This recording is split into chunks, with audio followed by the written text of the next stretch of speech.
এই হাঁস তার গার্লফ্রেন্ডের জন্মদিন উপলক্ষে একটি কেক বানাচ্ছিল। হঠাৎ পিঁপড়া তার দলবল নিয়ে হাজির হয়ে যায় কেক চুরি করে খাওয়ার জন্য। এরপর হাঁস কেক বানিয়ে বাইরে যেতেই পিঁপড়ার দল এসে সব কেক খেতে শুরু করে দেয়।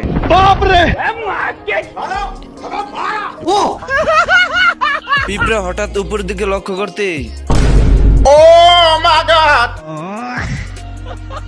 এরপর সমস্ত পিঁপড়া জড়ো হয়ে একসাথে মিটিং করতে থাকে যাতে কোনো ঝামেলা ছাড়াই সিরাপ তাদের গর্তে নিতে পারে। পিঁপড়া তো তাদের গর্তে সিরাপ নেওয়ার জন্য পাইপ দিয়ে লাইন করে ফেলে, আর এদিকে হাঁসের অবস্থা দেখুন।